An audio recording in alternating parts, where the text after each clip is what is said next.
What's up? It's your boy Kevin to turn on this motherfucking YouTube shit. Wow, what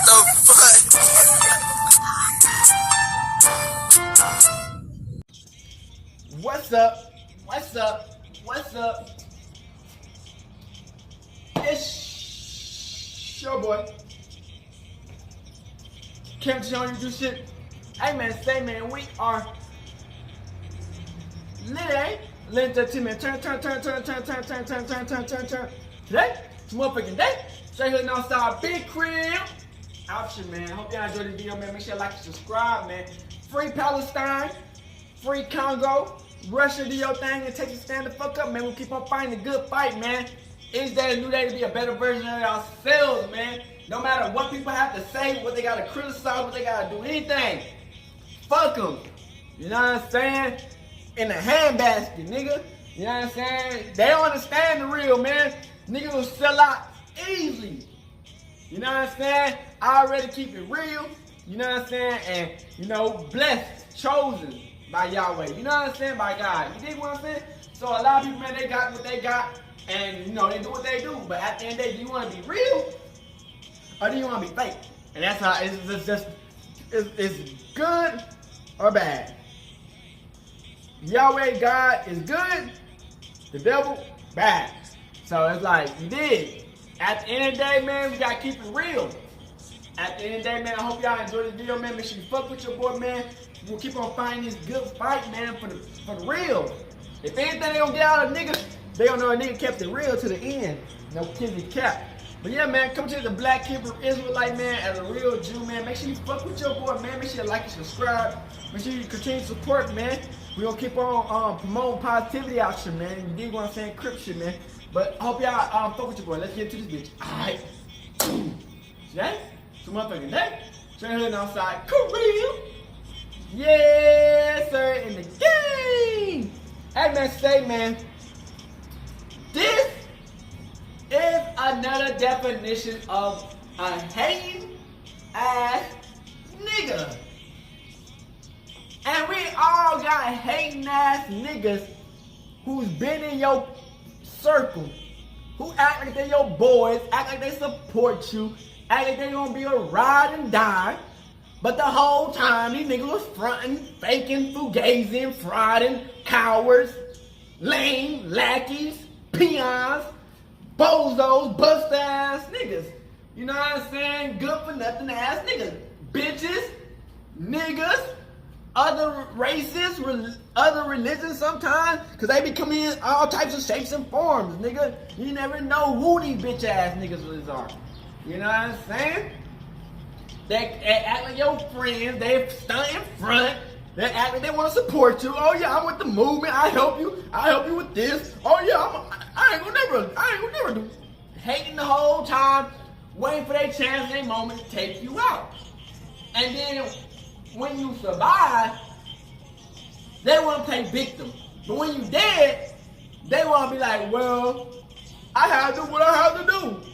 Steady being a bitch ass nigga. So yeah, Eric Holtner, Nipsey Hussle friend, man. You know what I'm saying? We got this video. It's gonna be explaining more about Holder and who he was and what happened during that shit and during court. You get what I'm saying?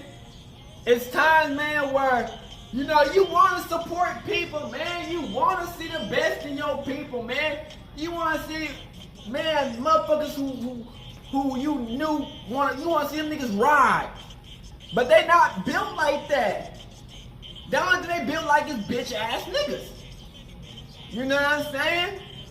And they act like they your friends and they cool with you. They your homie. They your girl or some shit. The whole time they plotting and planning. How can I set this nigga up and take this nigga the fuck out? You know what I'm saying? And it's sad because a lot of people who get caught up in these situations will be very impactful people into the community. They done way more than what the motherfucker could ever dream about. These niggas are some bust-ass, bum-ass niggas who ain't got nothing going for themselves. You know what I'm saying? Lame-ass niggas. They could never replace the nigga they take out. They family couldn't do it. Their next family member couldn't do it. Their next family member couldn't do it. They basically Judas, the fake-ass, pussy-ass nigga who hung himself after he betrayed Yeshua.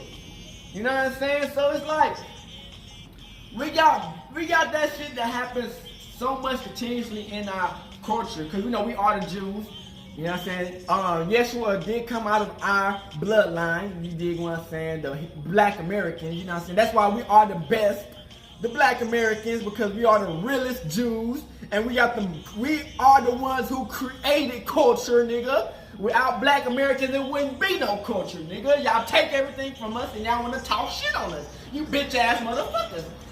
But, hey man, the real gonna always prevail. No matter how you might try to take them out, we gonna live long. And we got this video, man, about what's going on and how they're trying to disrespect Nipsey Hussle's mural even after his death. But, hey man, so we got the video. Make sure y'all like and subscribe, and let's get into it.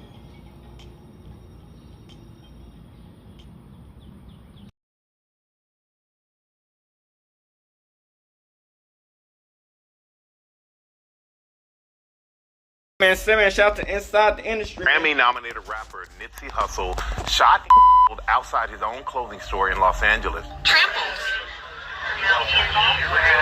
Nobody else has it. For count one alone, it would be 50 years to life. The total sentence would be 60 years to life in prison. 3 years after the loss of popular rapper and businessman Nipsey Hussle, his assailant was arrested and sent to jail. Eric Holder, aka Shty Cuz, a 29-year-old Los Angeles-based aspiring rapper and alleged Crips gang member, was accused of unaliving Nipsey and was arrested in the Los Angeles suburb of Bellflower. For years, the public has questioned who and why Nipsey was unalived, but it wasn't until Eric was arrested and sentenced that we started putting the pieces together. So who was Shty Cuz, and what made him end Nipsey's life? Let's get into it. Los Angeles County Superior Court, Judge H. Clay Jackie, sentenced Eric Holder Jr. to 50 years to life, based on both unaliving Nipsey and a sentencing enhancement because he used Holder would also serve an additional 10 years in prison on assault convictions for shooting 2 other men who were with Hussle the day of the unaliving, as presented by the court. So for count 3, it will be a total of 10 years in state prison. As to count 1, the first degree of Mr. Askedon, the sentence will be the term prescribed by law, which is 25 years to life. In addition, there will be the 12022.53D allegation. The total sentence would be 60 years to life. The event occurred when Eric Holder was on a date with a woman who would become his unwitting getaway driver on March 31st, 2019, when he approached Nipsey Hussle in front of the Marathon clothing store near Slauson Avenue and Crenshaw Boulevard. The 2 men then had a brief conversation with Eric leaving, only to return minutes later with 2 hand and opening fire in the middle of the parking lot, unaliving Hussle and wounding 2 other men nearby. The assault was captured on video, and there was no question Eric Holder was the man when trial started last year. Instead, defense attorney Aaron Jansen argued Holder should be convicted of manslaughter rather than M. Jansen claimed his client had become incapable of rational thought after Hussle mentioned there might be paperwork on him, slang referring to records indicating Holder had cooperated with police. Eric and Nipsey were both members of the infamous Rollin' 60s set of the Crips Street Gang.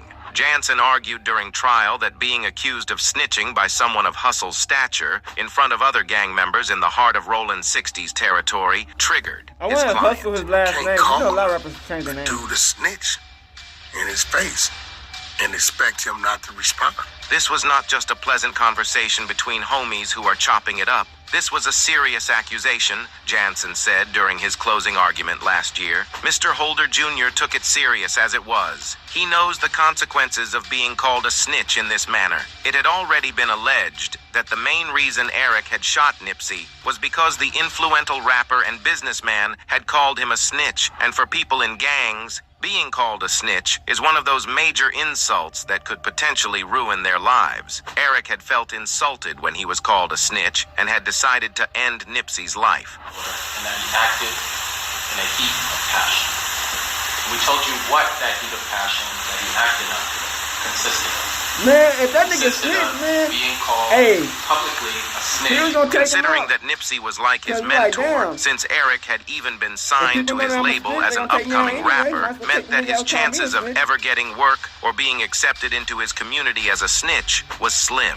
Eric Holder had been an upcoming rapper calling himself Shady Cuz, and had had a close relationship with Nipsey, who had already made his name in the rap scene. While his lawyer argued that Shady Cuz had done what he had done out of anger, deputy dissed. Adder John McKinney, however, said the defendant was fueled by jealousy, since he also was a fledgling rapper, recording tracks under the moniker Fly Mac. But his work gained next to no attention, while Hustle's 2018 record, Victory Lap, was nominated for a Grammy. Douglas, who served as a key prosecution witness at trial, said Holder's argument that the mere mention of paperwork would make him fear for his life was based on an outdated understanding of LA gang culture. Nowadays, there's so many snitches walking around. That's a myth. You could walk out a gang right now. We don't care if you walk out of the rollin' 60s, we ain't gonna do nothing to you, he said. Me getting on the stand right now would be considered snitching. I ain't worried. Maybe in the 80s, yeah, but this is 2022. When the snitching argument didn't work, Jansen argued Holder suffered from severe mental illness, reading a letter from the defendant's father that claimed Holder had been diagnosed with auditory schizophrenia at age 19. Jansen said Holder often heard voices in his head that made him paranoid and erratic, describing a situation just 3 weeks before the shooting, in which he threw a heavy weight through a window in a manic episode because he feared he would be MD. When this argument also failed, Jansen then displayed a picture of staples placed in Holder's head after he was slashed with a razor by a fellow inmate during the trial, asking the court to consider sentencing the defendant to 28 years to life rather than 60, given the extreme danger he will face in prison for unaliving someone with Nipsey Hussle's stature and reputation. Rapper Nipsey Hussle's alleged was attacked on his way to court. Eric Holder's attorney tells TMZ that I want the court to consider what his life is going to be like in state prison. It's going to be brutal. It's going to be short. He's already received numerous death threats. He's been beaten up. He's been isolated, Jansen said. When the sheriffs can, they isolate him, not just in a one-man cell. We're talking about whenever he leaves his cell, they have to lock down the whole floor so that no one could get to him. Several people had already mentioned that if given the chance, they would have ended Eric's life themselves for Nipsey. But since he was going to jail for 60 years, he would face demise there. That white dude up, but shit. Right there.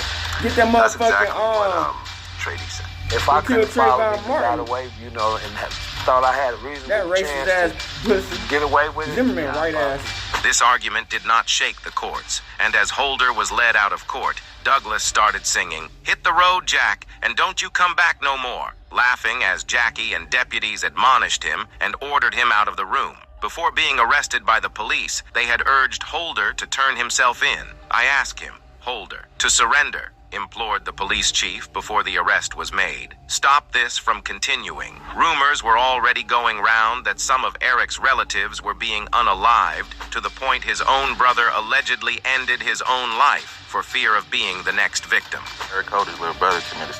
Is that for sure? Yeah, it was in the paper. It was too much. Like, I guess all the family members are getting, you know what I'm saying? And then he's so close. I mean, naturally, he's probably going to come to him. According to TMZ, the man was arrested in the LA suburb of Bellflower about 12:50 p.m. local time in the 9000 block of Artesia Boulevard. The gossip website also cited a source saying the LAPD was responding to the scene to make a positive ID. The Los Angeles Times reported the alleged female getaway driver of Holder had turned herself in. Her name was not yet released, and she told TMZ she didn't know that Holder had been involved in the shooting when she picked him up. The unidentified woman told the gossip website she was with him Sunday when they drove to Nipsey's clothing store near the Crenshaw district of LA.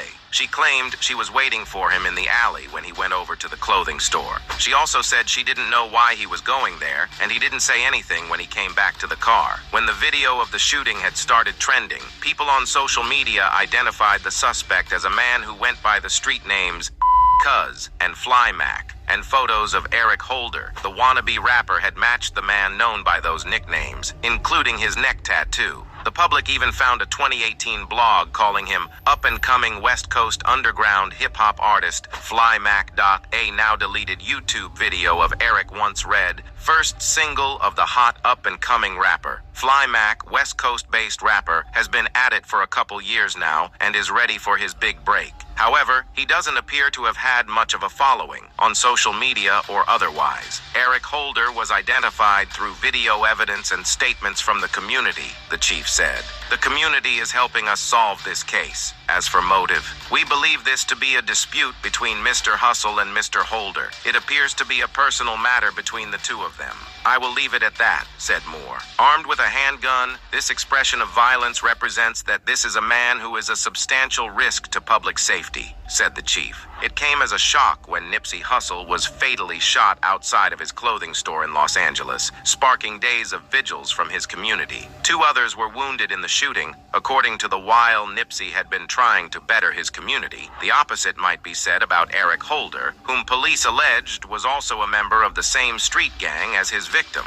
Nipsey had long been associated with the Rollin' 60s neighborhood Crips, one of Los Angeles' largest street gangs. While the shooting could be classified as gang-related because of the rapper's previous connection to a notorious Los Angeles gang, sources told the Daily News that the motive was believed to have stemmed from a personal deal gone wrong rather than a rival gang member taking a shot at Hustle. A source also told the Los Angeles Times that the shooting was possibly not tied to a larger gang dispute.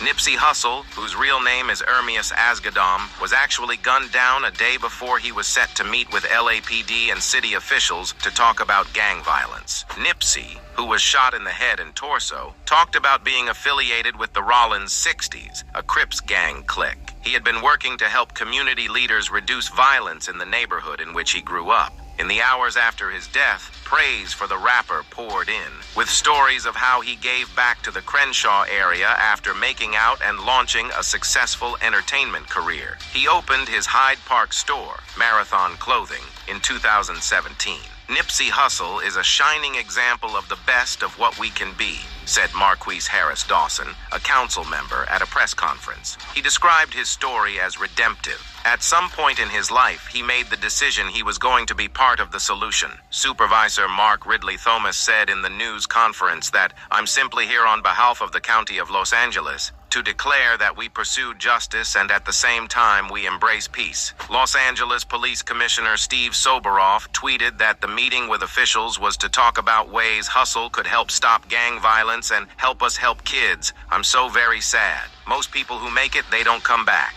Now Nipsey is giving back to his South LA community by renovating those same dilapidated basketball courts he grew up playing on. Nipsey came back. He came back to help out. His childhood friend, Danielle Jakes, told CBS Los Angeles. He never forgot where he came from. That's what he didn't do. He never forgot where he came from. He was always humble, nice, loved to have a good time, you know. That's who he was. The public also found out that Eric had been to jail before. Los Angeles court records show that Eric Holder has a criminal history. In 2009, charges were dismissed. The statutes listed are for domestic violence and battery. He also faced traffic offenses, such as driving without a license, in 2011, though hair listed as pending. His full name is listed in court records as Eric Ronald Holder, and he was accused of carrying a loaded and carrying a concealed weapon in the same case. The first charge resulted in a guilty plea, and the second was dismissed. They date to 2012. He received 3 years probation and 180 days in the Los Angeles County Jail. In 2015, there was a probation revocation hearing in the case. The public even dug up Eric's Facebook page in the name Fly Mac, containing a few photos of Eric Holder, and was created 2 days before the M. The page was coded musician band.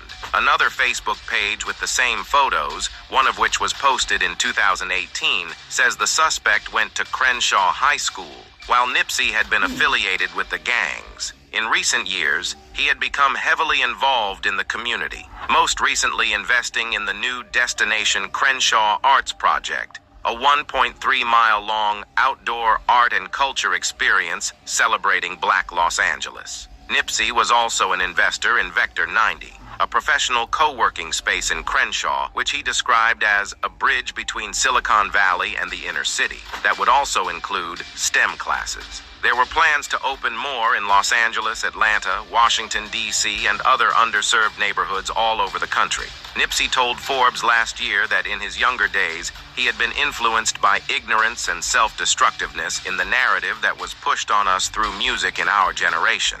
In November, Hustle told Fox 11 that his goal was to leave a legacy and financial stability for his children.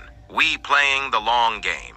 We don't want the money to stop when we go, when we can't work no more. We want it to outlive us. We want it to be generational, he said. The scene of the shooting was flooded by Los Angeles residents who wanted to pay tribute to Nipsey Hussle after his death. Hundreds gathered there, and multiple people were even injured during a stampede as crowds continued to gather at the scene. It ain't just Los Angeles. He was an inspiration that was bigger than Los Angeles. Matthew Talley, an engineer known as Megatron, who was among the mourners, told NBC LA, "You see all these people out here? He was really cool. He was a dope individual every time I met him." Los Angeles Mayor Eric Garcetti called the shooting an awful tragedy. Mark Ridley Thomas, a member of the Los Angeles County Board of Supervisors who represents the area where Hussle grew up and was shot, said in a statement, Ermias Asghedom, known to us as the hip-hop artist Nipsey Hussle, was a father, businessman, entertainer, and inspiration to many. Our communities have lost too many young men and bright futures to the scourge.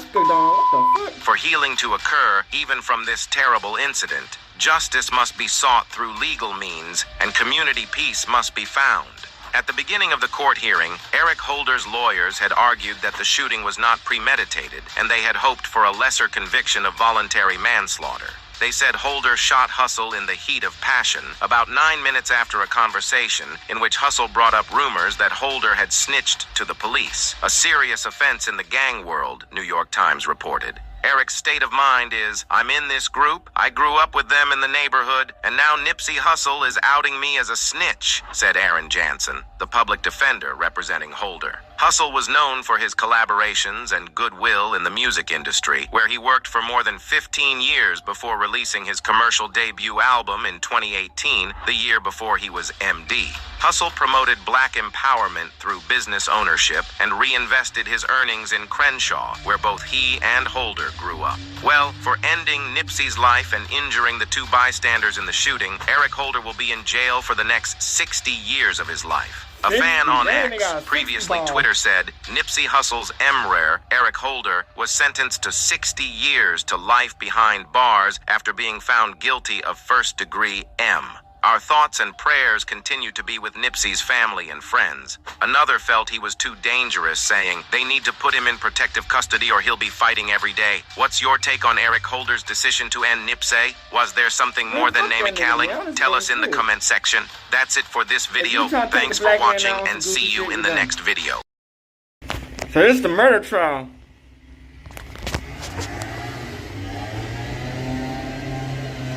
Hundreds of stunned fans gather on Slauson Avenue, standing a few feet away from the strip mall where rapper Nipsey Hussle was gunned down. He was shot and killed in Los Angeles over the weekend. Nipsey Hussle was killed at Astoria's in Hyde Park. The 33-year-old rapper, who earned a Grammy nomination for Best Rap Album this year, was shot outside the clothing store he owned called The Marathon. 2 other people were also shot, but they're expected to recover. Police are still looking for a suspect. In custody, the LAPD announced Eric Holder, the suspected killer of Nipsey Hussle, has been arrested. The tweet reads, "It is now confirmed that the 29-year-old is in custody for murder." Identified as Eric Holder, the Los Angeles man officers have been looking for since the rapper was shot to death Sunday in Hyde Park. An LA judge ruled today that the man charged with murdering rapper Nipsey Hussle in 2019 will stand trial starting 2 weeks from today. March 31st, 2019, at about 3:20 in the afternoon, there was an explosion of violence at the intersection of Slauson and Crenshaw. To snitch or not to snitch was the question around which much of Eric Holder's murder trial revolved. The proceedings ended in Holder's conviction last week on July 6th, 2022. About 3 years ago, on March 31st, 2019, Eric Holder walked up to a popular young recording artist named Nipsey Hussle and shot him at least 10 times using 2 handguns, mortally wounding the man, then fled the scene. Minutes before the shooting, Hussle and Holder had had a conversation where the subject was broached of Holder having potentially given information to the police at some point. In other words, that Holder might be a snitch. In some American subcultures, to be a snitch is among the worst infractions one can commit, for which the punishment can be a severe beating or death. This is certainly true of the Los Angeles gang culture, of which both Nipsey Hussle and Eric Holder were a part. What is apparent based on this story is that to even accuse someone of being an informant or a state's witness, or to even leave that impression, can awaken a bloodlust in the accused. Holder shot and wounded 2 other men when he opened fire on Nipsey Hussle. He pleaded not guilty to premeditated murder and attempted murder, though he admitted to being the shooter. Millions of fans mourned Nipsey's killing. The incident made national headlines. The following narrative is based on testimony during Eric Holder's murder trial and on publicly available reporting as of this date regarding what led up to and what followed the cold-blooded killing of Nipsey Hussle. All happened when everybody was dying. Nipsey Hussle, government name Ermias Ashkadam, was born in Los Angeles, California in 1985. Over the course of his brief life, he would become a beloved figure and an icon in the city, particularly in the black community and in the Crenshaw neighborhood of South LA, where he grew up. As a teenager, he became a member of the Rollin' 60s neighborhood Crips, one of the largest street gangs in the city. But his gang membership would not define his life. He began pursuing a music career while still in his teens, and in 2005 he released his debut mixtape, Slauson Boy, Volume 1. Nipsey has said that a trip to the East African nation of Eritrea with his father and brother in the year 2004 inspired him to become an investor and entrepreneur. In 2010, he established his own record label, All Money In. In the following years, he released a number of well-received mixtapes and became a sensation on the underground hip-hop scene. In 2019, he released his first and only studio album, Victory Lap. The record debuted at number 4 on the Billboard 200 chart and would receive a Grammy nomination. As he built his music career, he built a family. He'd become the father of 2 children, one with his mate, actress Lauren London, the other from a previous relationship. And as he found success in music, he began putting money into various business endeavors. He invested in the brand consulting firm Marathon Agency to the tune of 6 figures and was a silent partner in the venture. In 2017, he opened the Marathon clothing store in the same strip mall where he used to sell CDs from the trunk of his car, not far from where he grew up. The following year, he and a group of backers purchased the entire shopping center. He and his brother/business partner, Black Sam Ashkadam, ran several successful businesses there and rented out space to other companies on the property. On March 31st, 2019, Nipsey Hussle made a visit to the strip mall. He lingered about the property for a while that sunny Sunday afternoon, talking to friends and employees, signing autographs, and taking photos with fans.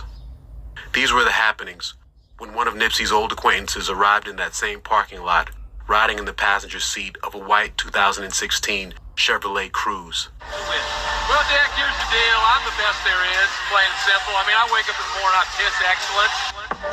Eric Holder was raised in the same neighborhood as Nipsey. Like Hussle, Holder was a member of the Rollin' 60s street gang. Also like Nipsey, Holder was a rapper, but was not nearly as successful. His music monikers were Fly Mac and Shitty Cuz, the latter being the nickname he was known by in the neighborhood. On March 31st, 2019, as the white Chevy pulled into the parking lot, Nipsey spotted Holder in the passenger seat and asked his friends if that was Shitty pulling up. Nipsey was holding court with a couple of friends. Herman Douglas, aka Cowboy, who worked for Nipsey, and a hip-hop artist who goes by the name of Rim Paw, government name Evan McKenzie. The driver of the Chevy was a woman that Holder was casually dating at the time.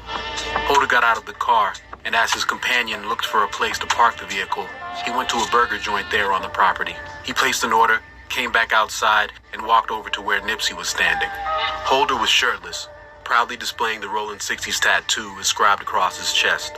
He shook hands with each of the men in the group and briefly engaged them in conversation. Meanwhile, Holder's companion came over and asked to take a picture with Nipsey. Nipsey posed for a picture with the woman. Then she ran back to her car and posted the image to Facebook immediately. Soon after, Holder parted with the group of men, picked up the food he'd ordered, and got back into the Chevy. The woman drove off. But Holder had taken offense to something that was said during his conversation with Nipsey.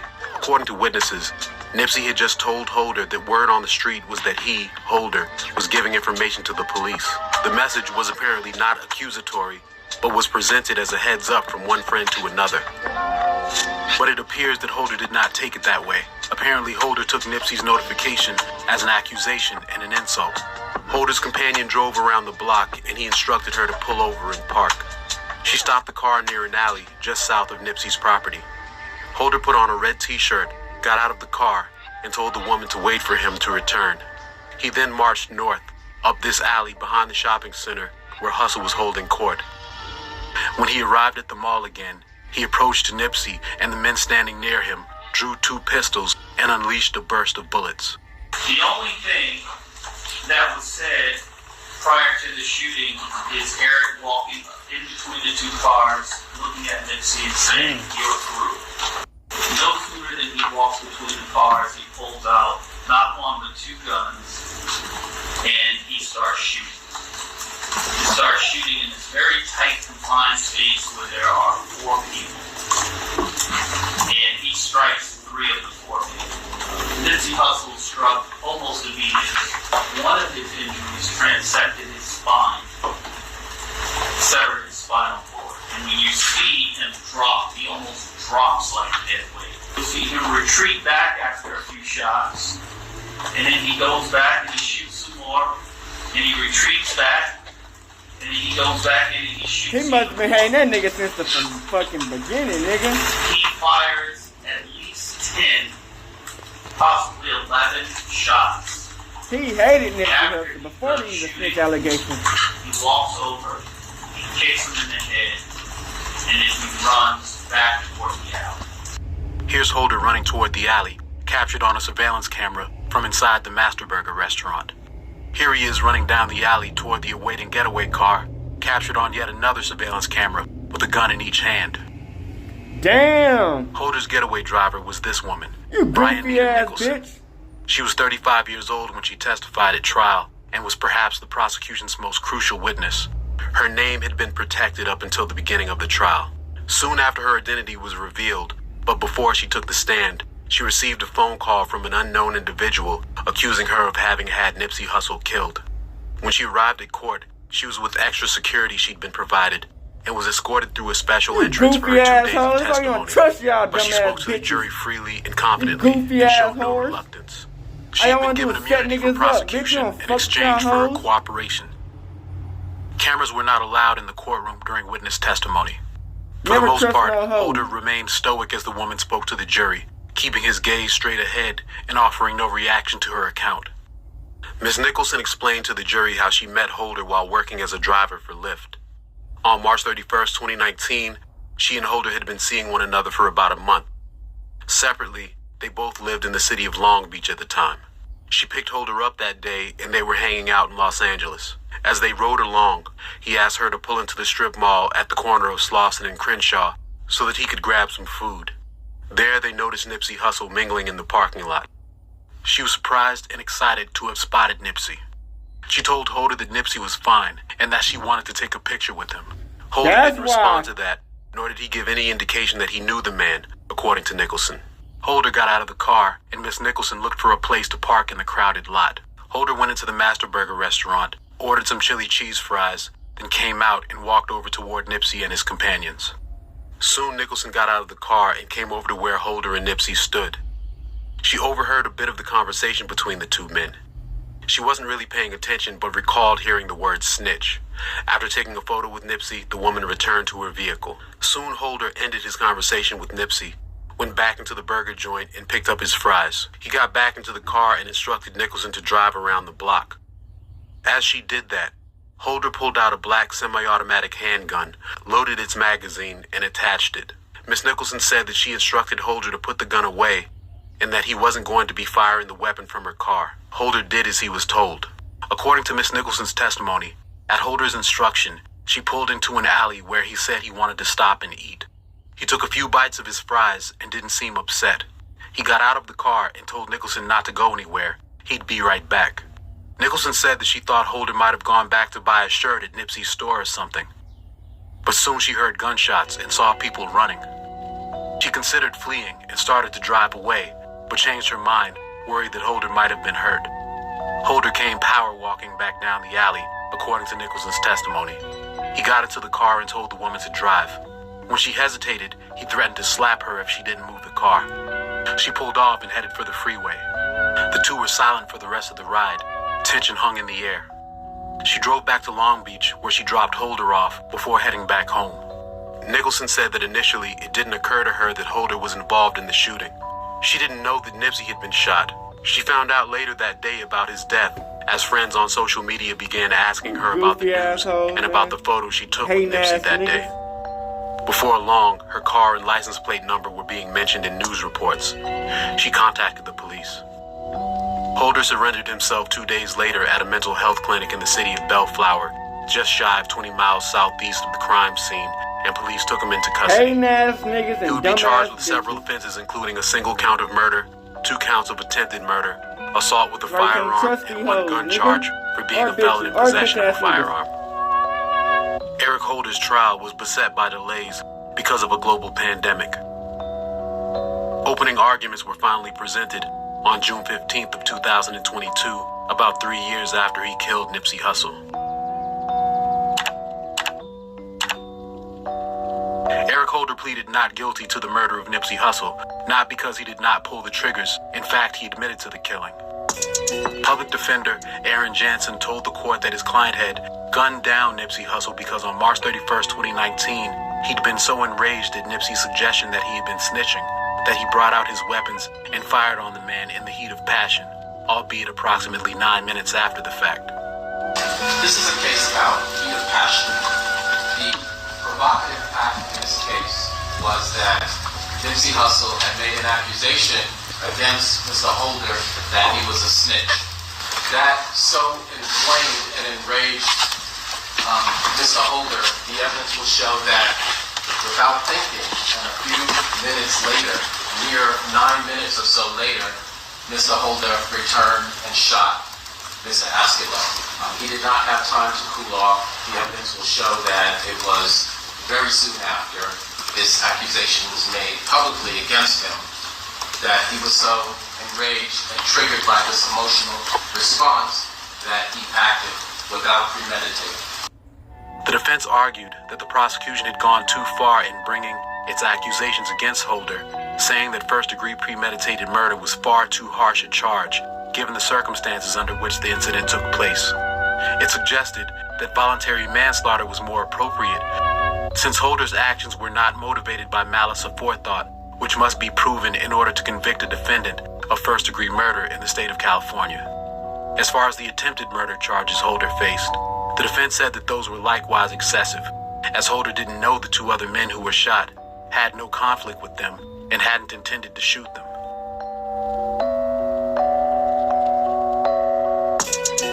The ominous specter of snitching hung over the trial, not only because Holder's perception that he'd been called a snitch was the apparent motivation for the bloodletting, but also because in LA gang culture, individuals who testify at trial can also be considered snitches. Witness to the crime and friend of Nipsey Hussle, Herman Douglas, aka Cowboy, had no such apprehension about testifying, however. As he said in this Instagram video he filmed after he spoke to the court on the first day of witness testimony. Any nigga that say something about me snitching, there, I'm sure you condoning what that nigga did. So, number one, everything is on videotape. So, ain't nothing I can say. Number one, that the videotape don't say. All right, so we gonna start right there. Number 2, if you do a foul crime and you do something stupid, you deserve what you get. Herman Douglas is an elder, self-proclaimed former Crip. On the first day of testimony, Douglas told his recollection of Nipsey and Holder's brief interaction on the fateful day. He said that Nipsey and Holder's communication had been amicable and that Nipsey never used the word snitch in reference to Holder. During cross-examination, the defense questioned Douglas about relatively minor differences between his trial testimony and his grand jury testimony just several weeks after the killing. This man, Kerry Lathan, who was wounded in the shooting, testified on the second day of testimony. He was standing just feet from Nipsey, close enough to converse with him when the gunfire erupted. He told the court that he had no helpful information to provide. "I don't see nothing, I don't know nothing," he said as he sat on the witness stand, refusing to identify himself in surveillance video that was played for jurors. Also, despite having witnessed the killing close up, and despite the fact that Eric Holder had admitted to the shooting, Lathan declined to identify the defendant as the shooter. Lathan had been visiting Hustle at the Marathon store when he found himself in the line of fire. He'd recently been released from prison after spending almost 25 years locked away for a 1994 murder conviction. He's now confined to a wheelchair due to the gunshot wound he suffered to his lower back on the day in question. As Lathan sat on the witness stand, D.A. McKinney asked him, matter-of-factly, "You don't want to testify about what happened?" "That's right," Lathan replied. Despite the fact the cameras were not present during testimony, Lathan's nephew, Shermy Villanueva, also spoke to the jury with some apparent apprehension. He too was shot by Holder in the incident, but suffered only a superficial wound. His testimony was so soft-spoken and stilted, it was difficult to hear at times, according to reports. He gave very dry, mostly yes or no answers. Villanueva testified that as Nipsey lay bleeding on the ground following the gunfire, the young rapper said the words, quote, "He shot me." Nipsey Hussle's close friend and eyewitness to the shooting, Evan McKenzie, aka Rim Paw, was able to avoid being shot that day. He was called to testify but ignored subpoenas ordering him to appear for the prosecution, resulting in the judge issuing a bench warrant with $500,000 bail. Rim Paw did not testify. The defense attempted to portray to the court that the witness trepidation in the case demonstrated the peril that comes along with being called a snitch, as his client believed he had been, hence his violent response. Public Defender Jansen asked a police officer who'd been called to testify for the prosecution if there was typically a reluctance to testify in cases involving gang members. The cop conceded that this was common. Jansen continued, "Several witnesses in this case have said that they did not want to come to court, and they felt that their families would be in danger, right?" The officer conceded that this was true.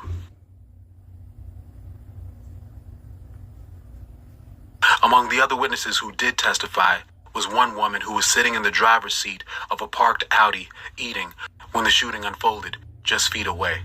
"I heard shots and it sounded like fireworks," she said. "Everybody started scattering. A few people ran," she said. She said she saw Nipsey Hussle fall to the ground. The woman said she saw the shooter and believed it was the same man she'd seen earlier in the parking lot walking around without a shirt. She said she heard at least 7 shots, and after the gunfire she saw the assailant run up and kick Nipsey. When the gunman fled, he ran right by her. She watched in shock. "That's how it happened," she said. And once he pulls out the gun, you see Nipsey reach. He sees it first. Everybody else is still sitting. And then he starts firing. Nipsey drops first. And he drops like dead weight. It is likely that the first or second shot is the one that severed his spine. Damn. Because once he goes down, he's on his side and he's on his back. And he is living through being shot over and over again because you can see as he's on the ground, he can't move his legs, but he can still move his arm, and he's holding like his arm up as he's being shot over and over. The final day of testimony was delayed because Eric Holder was beaten unconscious in a holding cell at LA County Jail after leaving court the previous day. He received medical attention for the injuries he sustained in the beating and returned to court the following day. His face visibly swollen, a burst blood vessel in his left eye. The back of his head had been cut open. The wound was closed with 3 staples, which were noticeable as he sat in the courtroom. Holder's status as a high-profile detainee should have precluded him from having contact with other prisoners. The motive for the attack is not known. The beaten and bruised man sat stoically and listened as the prosecution called Los Angeles County Medical Examiner Lawrence Wynn as their final witness.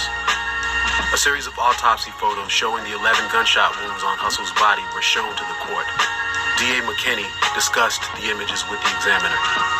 The never-before-seen pictures caused some observers in the packed courtroom audience, including a friend who arrived with Herman Cowboy Douglas, to gasp.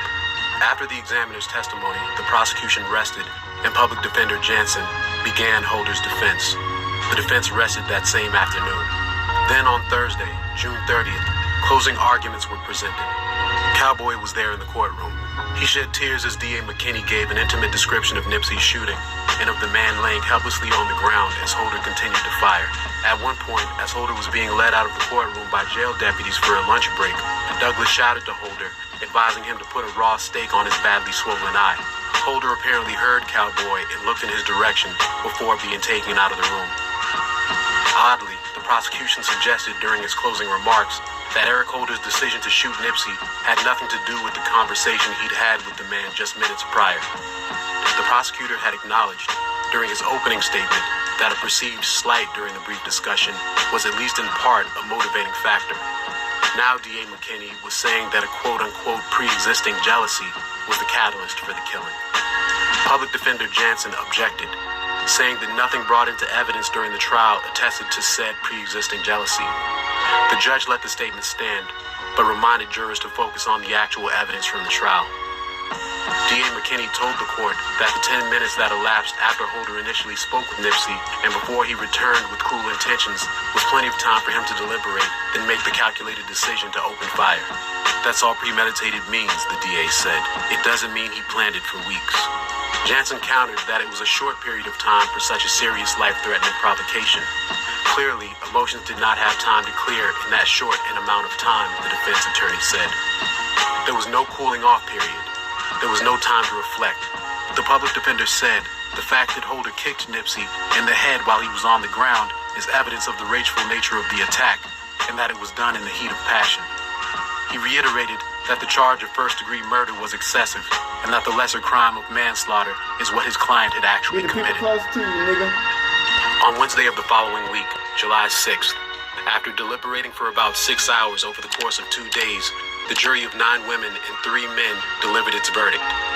It found Eric Holder guilty of first-degree premeditated murder and 2 counts of attempted voluntary manslaughter, which were a reduction from the attempted murder charges the state had recommended. Holder was also convicted of assault with a firearm and 1 count of possession of a firearm by a felon. Eric Holder is scheduled to be sentenced on September 15th of this year. The maximum sentence he could face is life in prison without the possibility of parole. Holder's defense team has said that it plans to appeal the jury's decision. Fuck you. This Cowboy runner on this hustle. They always plotting to get that one police he knew I wanted to get in. That nigga would. I didn't want to get gunned down. I just want to get my hands around that nigga neck. So, as far as like Nipsey, he would go on and conquer the world, you know, right from y'all neighborhood. Myself as a fan being, you know, in Atlanta, being able to catch the early mixtapes and being inspired and listening to them when I used to work late at night and needed some inspiration to get through that late night shift. You know, he was the person I was playing, you know, and then that unfortunately would get cut short. I would say kind of, not that necessarily, I'm sure that wasn't his peak because he was on to do so many different great things, but in such an unfortunate moment, releasing his first album, and we would lose Nipsey in 2019. And the opportunity is that you were there to be able to speak with you, that you were there in that moment, you know. How often do you kind of play that back in your head about replaying those moments with Nip, those last moments with Nip? Damn near every day. Cause the day of, like prior to the incident, I sat there and I said, bro, you finally made it. We sat there and we talked. I said, man, you finally made it. We just did the DJ Khaled video. I like, man, you finally made it, bro. You know, you finally on. You know what I mean? Earlier that week, him and Lauren London, they was on the four-wheeler up and down Slauson and shit. You know, I'm like, man, put a helmet on that girl. The next morning, he out there smoking a blunt on the four-wheeler. I'm like, nigga, you bored, nigga. Feel me? Come back here. And I showed that nigga his storeroom. I was like, man, look at his shirts. I got stacked up. Because they go to Marathon store, this store, and that store. That motherfucker filled with nothing but inventory. It was, This is the store you go in where all that was filled to the roof. I'm talking about 1,500 square feet here, 1,500 square feet there, nigga, filled to the roof. Small, medium, large, XL, 2X, 3X, all the way to 5X. I'm talking about stacked to the ceiling. And he might have had over 100 different designs. So look at all the designs. I'm talking about you get lost in it. And man, bro, come in there and look around that motherfucker like he couldn't believe it. Like, bro, I never seen this shit look this clean. You know, once you learn how to smoke dope, you know how to clean some shit up. Man, that motherfucker looking immaculate. Like, nigga, folded, nigga, And like I said, I was a part of the team. You know, if a smoker took a all money in truck, I got to go out there with the shovel and clean it up. And at the same token, Nip will be right there. I know I got it, bro. It wasn't nothing, bro wouldn't do that. He wouldn't tell me to do nothing he wouldn't do. You know what I mean? He was hands-on with it. Leadership. Now, as far as, you know, in this situation, we would have a suspect, a person's name would come up. Eric Holder would be the identified shooter in this situation. As you know, Nipsey has been a conversation. People talk about him in all the interviews. He's a conversation. Little Boosie was on Vlad a few years ago, and he mentioned that he felt that Eric Holder was hypnotized by hatred, which caused him to do that. How much do you feel that is truth in your own, I guess, trying to understand why Eric would even do that to Nipsey? That's right on point. Hatred, jealousy, envy. That's all it was. Like, had they had a real beef or something, had they been beefing, I couldn't say nothing. Had they had a real beef, that was just all out blatant crime. That was all hate, jealousy. You know what I mean? Had they been beefing and they was going at it, you know what I mean? That would be a different ball game. Fuck you know, these jealousy ass niggas, man. Be the bitches and the niggas. This dude fake did ass a foul niggas. crime. When his drugs start wearing off, the nigga went and turned himself Hating in. ass You know, niggas. he didn't come back and do no street justice. You know what I mean? He didn't get nobody no action at him. You know, he did a bush crime and he killed the heart of the city. He killed. You know, 100 Eric Holders ain't worth one of them. I wouldn't give a f. It's a lot of these niggas out here wasting air. They in the way. They in the way. They ain't got no purpose. They ain't got nothing. But, you know, it was God's plan. I don't care what nobody say. When Nip was in his casket, he had a smile on his face and he was like this. He had a smile, job well done. I looked at a nigga for an hour. Nigga, I was like, man, I've been to 100, a million funerals, I could say damn near. Feel me? And I see when your life is gone. I see when your shit sucked in and you eat that. Like, that don't even look like my nigga. Cuz look full of life. When that nigga died, he was greeted by angels. I don't give a fuck what nobody got to say. Cuz was glowing. Cuz beard was glowing. Cuz had the chain on. Big old diamond. Nigga sitting there like, I did that. Like, nigga don't even, I done that. He had that job well done look on his face. He didn't, you know, he didn't go out sad. He went out. He served his purpose. It was nothing I could have did. It was nothing nobody could have did, bro. You know, me and my grandma talk about that because I know if I'd have been out there, no matter what, I was gonna take a bullet. I'd have went for the gun, whatever. Everybody say what they say or whatever. You know, I wasn't there, so we'll never know. We'll never know. What's the craziest conspiracy you heard about Nipsey's passing? I'm sure you get a lot. Just anything with me, that was the craziest. Like, just anything with my name involved. I seen a nigga had a green screen. He had me trying to go in Nip pocket. You seen a nigga like this on some green screen. I said, this nigga trying to get me killed. You know what I mean? That motherfucker trying to get me killed. That nigga went in his computer and had some shit like that. I'm like, damn, imagine if a motherfucker believe this shit. You know what I mean? You don't know this a motherfucker come up with some bullshit theory trying to get some clicks. It'll get a nigga like me killed. You know, after I got out of jail that night at the Nip Pass, I stood on Slauson and Crenshaw like whatever my fate was. If the city wasn't gonna respect me or love me or think I had something to do with it or think anything, they gonna kill me right here where they killed bro. I'm gonna lay down right here. I'm like, you're not gonna. I stayed down there for the last. I've been down there. I didn't do an interview for 3 years. This is my first year doing interviews. I didn't do no interviews for 3 years at the Nip Pass. Ain't no interviews. You know, I was in that parking lot cleaning up candles, keeping those murals straight, boop-bopping niggas, making sure niggas stopping niggas from getting robbed and witnessing all type of bullshit, witnessing the homies dying. You know, Nipsey died. 30 days later, Dominique got out of jail. He got stabbed in his heart right there. He died in my arms right there in that parking lot 30 days later. He may have got 30 candles. Wow. Nip filled up the whole parking lot. Cuz got 30 candles, but Cuz was equally, I love Cuz just as much as I love bro. I love Fats like I love Nim. And I'm losing, I love Tape Off. I love Mad Ronnie. All these niggas you never heard about that I'm losing on the weekly, on the monthly. We was getting a funeral a week, 2 funerals in a week. Dumb shit. Then the pandemic hit, niggas dropping. Stomp gone, homies, man, real soldiers is not here. Nigga, the rapture, niggas is gonna be missing. Niggas is gonna be disappearing. The rapture, niggas is gonna be just... So y'all sit back and think, you know, watch the internet. End times, gang. Now, you know, of course, recently, Eric Holder would get 60 years for what he did to Nip. And you were also, you know, you stood up and were able to go testify. You confronted him in court. Was that, like, accurate to report? Like, you confronted him man, about, kicked like... me out 2 or 3 times. I got all the paperwork, though. You know what I mean? I got all the paperwork. I made sure I got all the transcript, everything I said, you know.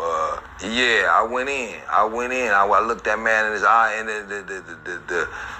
his defense decided to call me back on the stand 2 more extra times. You feel me? So you gave me more action than to look this nigga in the eye. You know what I mean? Every day I was plotting to get that one police. He knew I wanted to get in. That nigga would. I didn't want to get gunned down. I just want to get my hands around that nigga neck. And like I said, today I called my lawyer and I called the bail bondsman. I was still on probation at the time, so they told me I wasn't gonna be able to bail out. They said if I take off on Cuz, it's a wrap. You know what I mean? And I know. So you were really fighting to maybe, you know, get a lick in.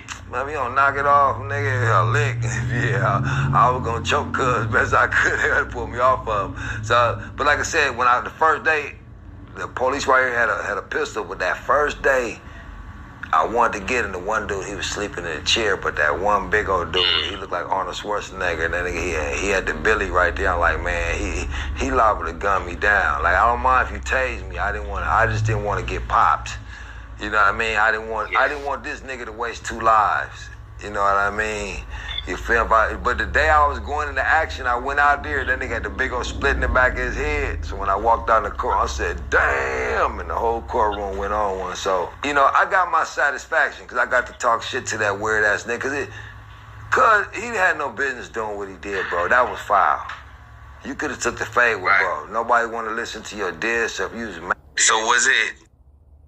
Because they said this story, I mean, based off what you're saying, like, you know, this is just us trying to get some clarity. They didn't have a past beef, right? So it wasn't like it was an ongoing thing. Was it really about, like, him asking about his paperwork? I've always heard that story, like, oh, he asked about some paperwork. He didn't ask about the paperwork. He didn't even ask about it. You was safe, for instance, you ain't seen your cousin in a while, but you been hearing some bullshit. And you say, hey, look here, cuzzo. Hey, I've been hearing this bullshit. Man, they got some paperwork. I ain't ready, but you need to take care of it. And he moved on to the next fan. Don't disrespect the Nipsey mural, so this was Cowboys. Thank you for being on Urban Central today. Urban Central, yeah, hey. They disrespected me. They don't do that. Yeah, I mean, that's my homie, you know what I mean? That's my friend. That's my friend. So for me to have to cover it up, it hurt me. Yeah. It hurt me, and I know y'all love out to put them around the city for people to enjoy them. Yeah. They want to come tag their man crime, then I'm gonna kill them. Yeah. So to benefit my life, I gotta cover it up. That's the thing. A lot of times do this shit. It costs a lot of money. I'd rather cover it up before they I ain't get monitored. All the stars for the dead. Shit. J05, tap in with me, my guy. I need you to draw me another mural, man. One bigger and better, man. Yeah, bigger and better.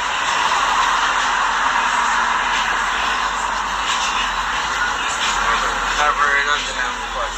Really. That's better. And it's up how much you just don't want to see it. It's good. You gotta cover it up and stop. That's right. It don't even matter how high you put it. Try to get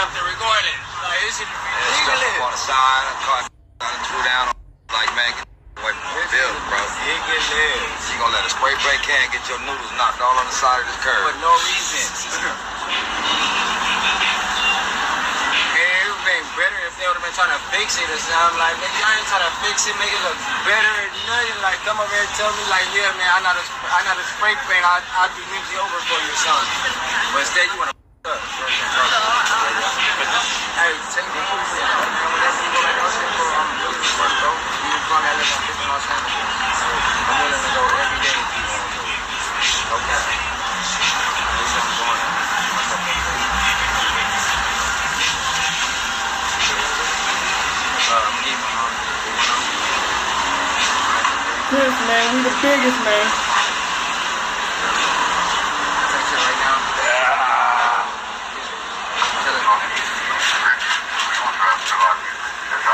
Oh, but Rder just did a Kirk interview. Yeah.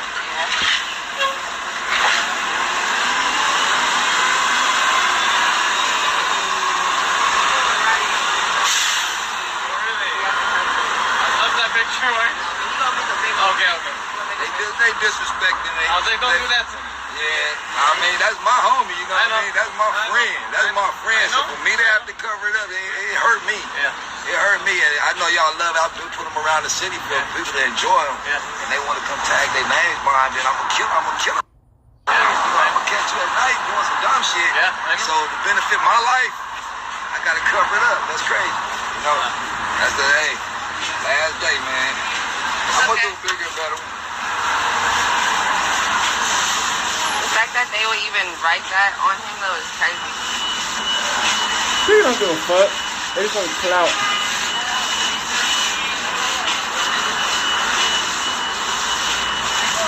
The fact that people would even want to write that disrespectful shit on this mural is ridiculous. Tape and put a bigger one.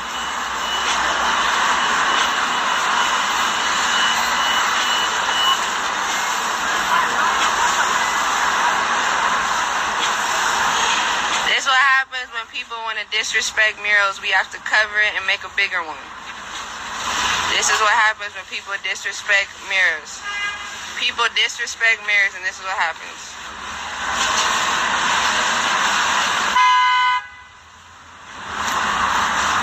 For whoever came and wrote some disrespectful shit on this mural.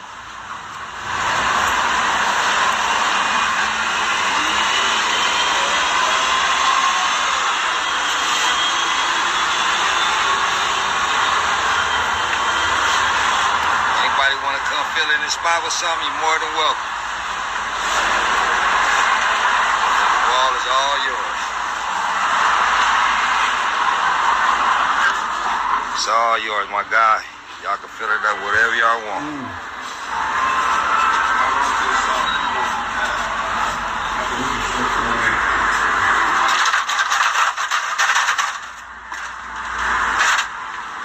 Sometimes you gotta be the bigger man, cause these pussy ass niggas make you come to trash on you bitch ass niggas.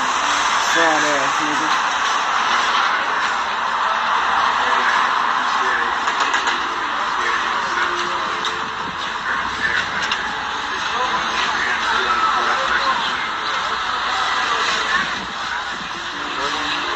No.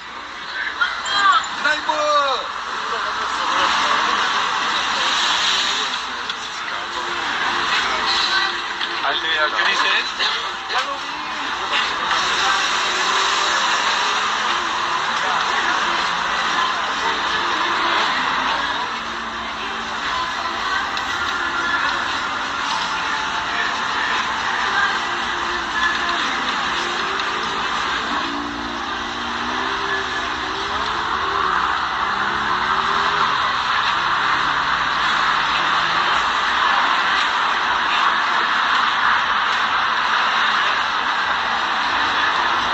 I mean, that blue do look nice, but I ain't gonna cap.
don't know if they got more, but shit. That's one of them.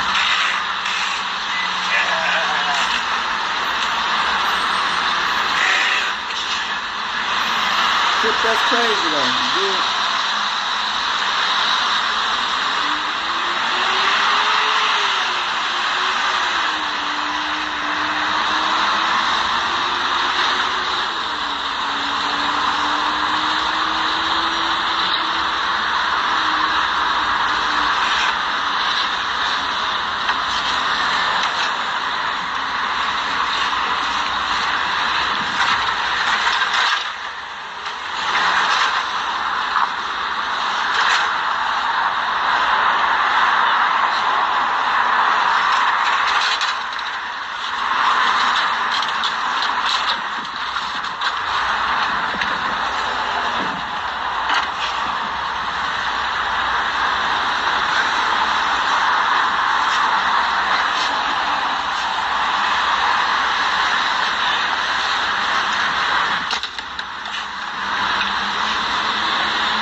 Hustle. Marathon continues. Running laps. Marathon continues. Fuck all these internet goofies. Yeah. Nigga. Game time.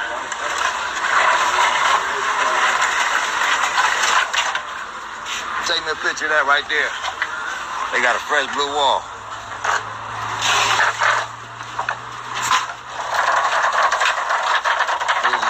Other nigga that wrote by my door. They call this nigga B.U. Dino. Who's this nigga Dino? Y'all know these niggas?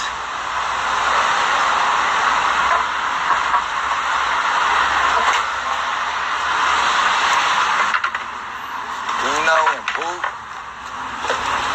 So it look like Dino crossed Pooh out. It's looking like on my end. So them niggas having a graffiti war on my building, huh? Dino beefing with Pooh. Wow.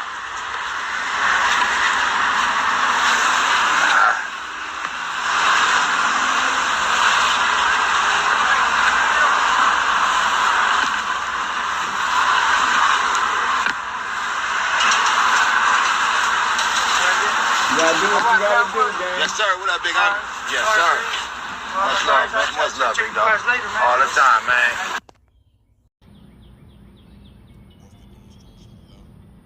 Alright, back. So, Eric Holder, he was just a bitch ass nigga. You know, I know y'all don't know these type of bitch ass niggas. You stunting, you doing your thing. You put the work in, you go hard, you do your thing, you put the community on the map, you do your thing, and then you got these bitch ass niggas who ain't never done not a goddamn thing in their motherfucking life. The only thing they do is try to snake niggas, talk shit about niggas, fuck over niggas, and don't do shit with they live ass niggas. They don't work for nothing, they don't fight for nothing, they just some bitch ass niggas. So you put all the work in, you go hard, you fight for the real, you do your thing, you put the Crips on the map, you go crazy, turn it up. And these bitch ass niggas hating the whole time, wondering, oh, how can I take him out? How can I set him up? How can I slow him down? Oh, you know what I'm saying? And then you just a real ass nigga. Cause that nigga Eric Holder, that nigga been hating. That's a hating ass nigga. If it was a hating ass nigga, that was a hating ass, bitch ass, hoe ass, fake ass, lame ass, dusty ass nigga, which mostly a lot of these bust ass, lame ass niggas are, especially all the ones who ever set me up. Bust ass, fake ass niggas, lame ass niggas, y'all fucked ass niggas, cause y'all gonna have to meet y'all heyday. But yeah, he was a nigga, man, who Nipsey Hussle called that nigga out. It was like, hey, nigga, are you a rap nigga? Like, are you out here being a federal informant, nigga? Are you giving everything to the 12? Is 12 got you on payroll? You dig what I'm saying? And the nigga got mad, and he was like, man, fuck this shit. Nigga, you ain't gonna call me no rap. The nigga came back and splayed the block up. You know what I'm saying? But that's the thing about these bust-ass, bitch-made ass niggas. Y'all take away a whole legacy of somebody who done something great for y'all little weak-ass, whatever y'all got going. Nigga, y'all still gonna be bum-ass niggas afterwards, nigga. You thought you was a bum-ass nigga before, but you gonna be even a bummy ass nigga after. Nobody gonna respect y'all lame ass niggas. Nobody gonna fuck with y'all lame ass niggas. You still gonna be a piece of shit ass niggas. And then even after you passed away, nigga, you gonna still be a bitch ass nigga. Cause when you gotta meet Yahweh, he gonna tell you about yourself, nigga. You know what I'm saying? All these lame ass, hating ass, snake ass niggas who try to cross niggas out. Man, y'all some bums, nigga. You know what I'm saying?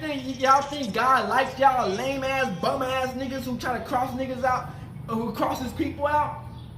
You know what I'm saying? Y'all keep it real with y'all selves, nigga. You know what I'm saying? And it's sad because a lot of these motherfuckers be whitewashed, nigga. They fucking whitewashed, nigga. They mind is so fucking warped and so damn fucked. You know what I'm saying? They don't even know what's real anymore, man. They be thinking they some white people.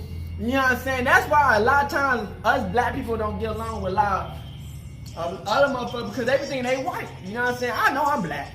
I'm blacker than black. Hebrew Israelite, you dig what I'm saying? American, black American, Hebrew Israelite, yeah. Know my history, where I came from, all that shit. Yeah.